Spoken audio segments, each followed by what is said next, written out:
বিভিন্ন কম্পিটিটিভ পরীক্ষাতে আমরা দেখতে পাই ইংরেজি গ্রামারের একটা টপিক কেস।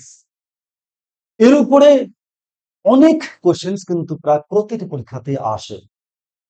অনেক ক্যান্ডিডেটসদের মুখে আমি শুনেছি যে এটা কোথা থেকে এসেছে, ওটা কিন্তু কেস থেকে এসেছে। কেন এমন হয় না?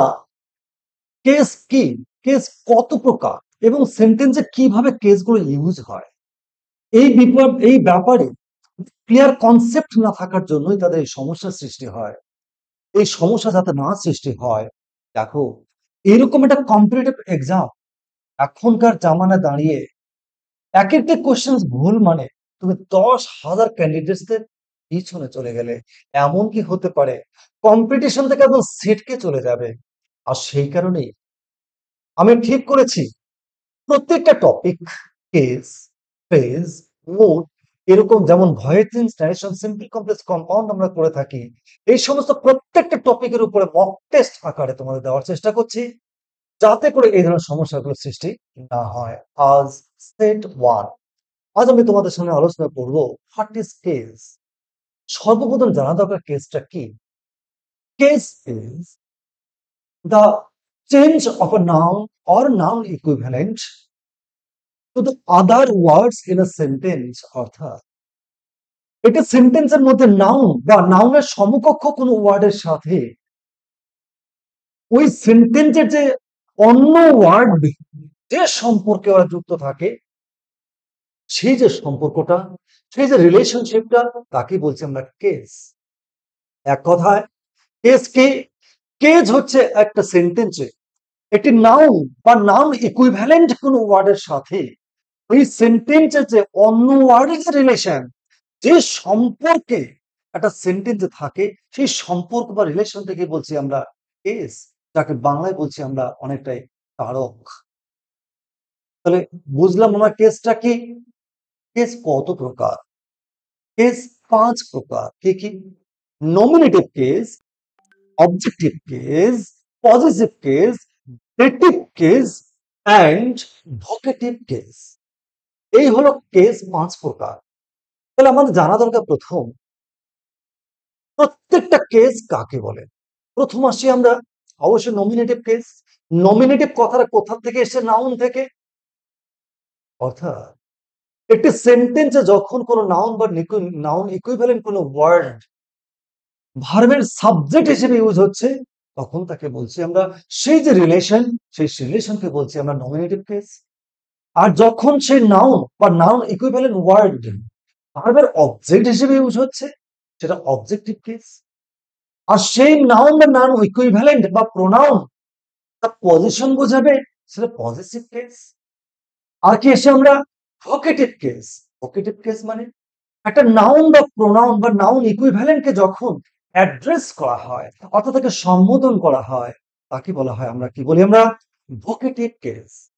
আর কি dative case. What is dative case? When a verb contains two objects, one is direct object and another one is indirect object. When when in case of indirect object is called the the vocative case. এই মোটামুটি খুব সংক্ষেপে আমি তোমাদের কেসের 5টা definition কাকে বলে বললাম। তোমাদের যদি আরো প্রয়োজন হয় পরবর্তী তোমার লিখে পাঠাবে, আমি ডিটেইলড ক্লাস তোমাদের আলাদাভাবে আপলোড করব। চলো আমরা দেখে নিচ্ছি। এই যে সংক্ষেপে জানলাম, খুব কঠিন কিছু নেই। এই কেসগুলোকে আমরা সেন্টেন্সে কিভাবে ইউজ করছি, আমি তো মুখে মুখে বললাম। চলো আমরা দেখবো এবারে। আমি অবশ্যই মক টেস্ট আকারে দিয়েছি, যাতে করে তোমরা তোমাদের জানাটাকে তোমরা অ্যাসেস করতে পারো, সেই কারণেই। এবং তারপরে অবশ্যই আমি আবারও খুব সংক্ষেপে উত্তরটাকে ব্যাখ্যা করে তোমাদের দিব। তো লেটস গো। First question. দেখো, তার আগে জানা দরকার কিভাবে পরীক্ষা আসে। Identify the case from the options of the underlined word or words in the sentence in the given sentence. তার মানে তোমাকে একটা সেন্টেন্স দেবে, সেই সেন্টেন্সের মধ্যে কতগুলো ওয়ার্ড হতে পারে বা একটি ওয়ার্ড হতে পারে, আন্ডারলাইন করে দেওয়া থাকবে। সেই আন্ডারলাইন্ড ওয়ার্ড বা ওয়ার্ডস গুলো কোন কেস বা কোন রিলেশনে আছে, এটা তোমাদের আইডেন্টিফাই করতে হবে। So let's go. First question, Amrit, come to our house tomorrow. Once again, Amrit, come to our house tomorrow. Options. Option A, vocative case. Option B, dative case. Option C, objective case. Option D, possessive case. Amrit, come to our house tomorrow. The right answer is definitely vocative case. কেন? একটু আগে বললাম যখন কথা অমৃত হচ্ছে noun, এই যে noun এই সেন্টেন্সে কি ইউজ করছে? অ্যাড্রেস করছে। অ্যাপারেন্টলি মনে হতে পারে এটা সাবজেক্টিভ বা নমিনেটিভ কেস না। এখানে অ্যাড্রেস অমৃত, ডাকা হচ্ছে সুবমান, এই যে ডাকা হচ্ছে, অ্যাড্রেস করা হচ্ছে, এই অ্যাড্রেস টাইপের কেসকে বলছি আমরা, কি কেস বলি আমরা? Vocative case. Now question number 2, the BCCI elected Subman Gill the captain of Indian cricket team. Once again, the BCCI elected Subman Gill the captain of Indian cricket team. তাহলে আমরা option থেকে নিচ্ছি। এই যে সুবমান গিল, এটা কোন case? Vocative case, dative case, objective case, nominative case. তাহলে আমরা দেখে নেব। The BCCI elected Subman Gill the captain of Indian cricket team.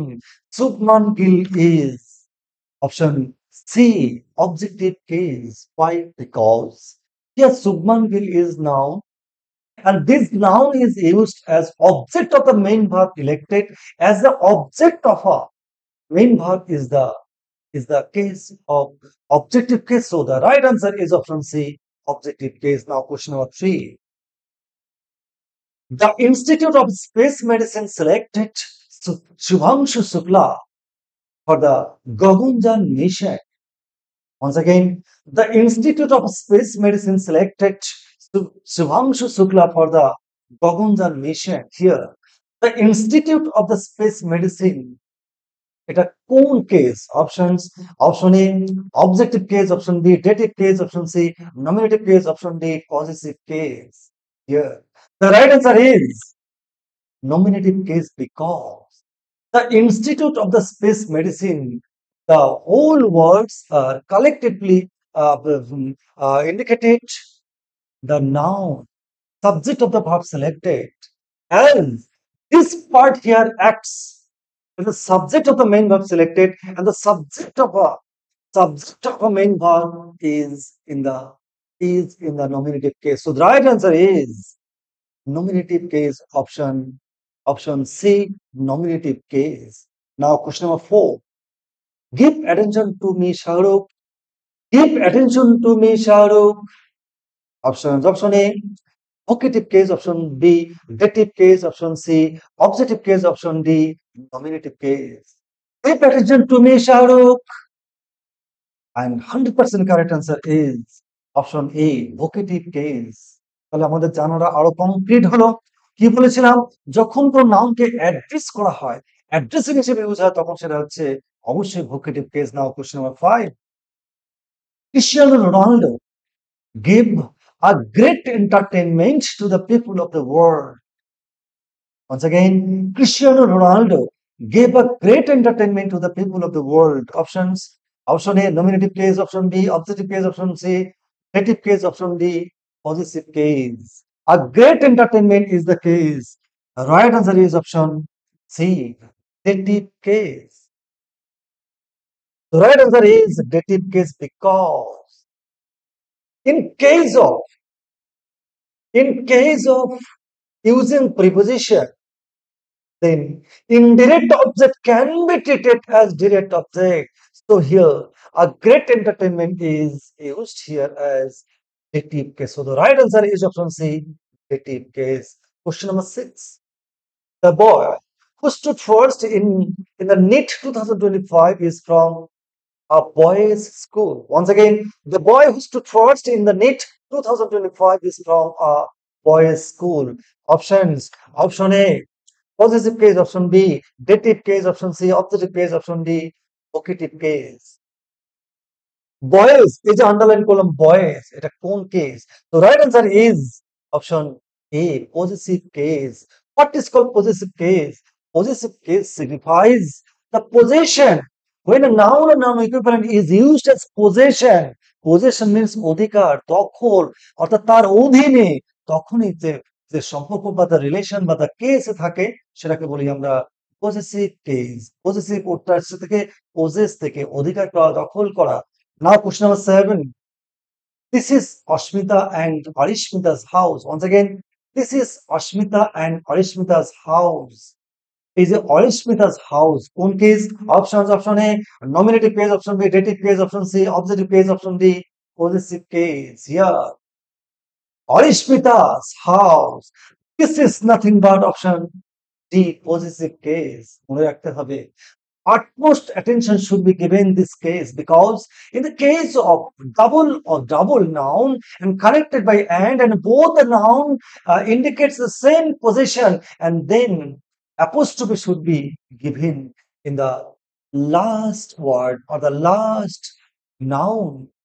আবার বলছি, যখন ডাবল বা দুটো বা তিনটে বা চারটে বা পাঁচটা এরকম কোনো নাউন থাকবে এবং সেগুলো অ্যান্ড দিয়ে যুক্ত থাকবে এবং যদি সেটা সমস্ত নাউনের পজিশন একটা অবজেক্টকে বোঝাবে, তখন আমরা অ্যাপোস্ট্রফি ইউজ করব কোথায়? না লাস্ট যে নাউনটা থাকবে, এটা কিন্তু ভীষণ important. So right answer is option D, positive case. Question number 8.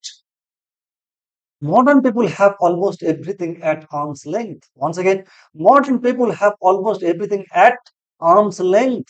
Options: option A, possessive case; option B, dative case; option C, objective case; option D, nominative case. So right answer is option A, possessive case. At arm's length. At arm's length. Possession বুঝাচ্ছে, so this is possessive case. Question number 9.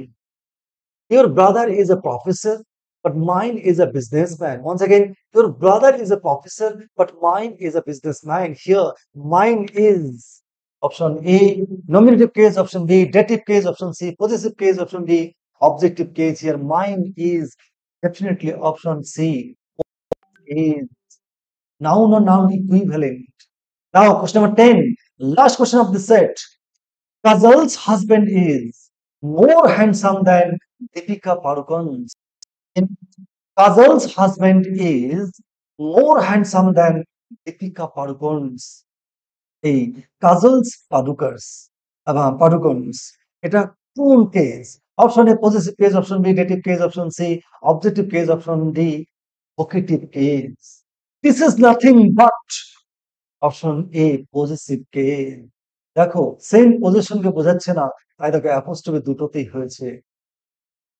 তো এই হলো মোটামুটি কেসের উপর 10খানা questions mock test আকারে দিলাম এবং সংক্ষেপে আলোচনা করলাম। তোমাদের যদি প্রয়োজন হয় তোমরা বলবে, ডিটেইলড ক্লাস আমি তোমাদের আপলোড করব। আমি আবারও বলছি, কম্পিটিটিভ পরীক্ষায় একটা সিঙ্গেল মিস্টেক মানে কম্পিটিশন থেকে তুমি ছিটকে চলে যেতে পারো।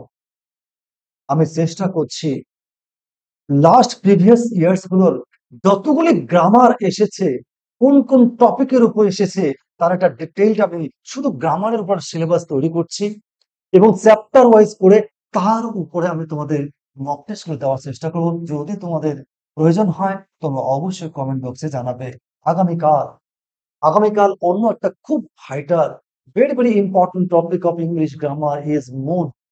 মুডের উপর ডিটেইলড ক্লাস দেওয়া আছে। তোমরা অবশ্যই আমি কালকে দেবার আগেই তার আগে মুড ক্লাসটা থরলি পড়ে নেবে, লিখে নেবে এবং তারপর আগামীকাল ঠিক রাত 8টাতে তোমরা একদম পোস্ট করার সঙ্গে সঙ্গে একদম 30 মিনিটের মাথায় তোমরা আমাকে আনসার জানাবে এবং তারপরের দিন arms on the man drummer second part upload হবে এবং ধারাবাহিকভাবে প্রতিদিন রাত 8টায় আমি আবারও বলছি গ্রামারের প্রতিটি টপিক তোমাদের জন্য আমি আপলোড করব। একদম আপডেটেড যে কোশ্চেন প্যাটার্ন বা ট্রেন্ডিং কোশ্চেন প্যাটার্ন ঠিক সেইভাবে তোমাদের আপলোড করব। যদি ভালো লাগে একটু লাইক করবে, একটু কমেন্ট করবে। Good bye.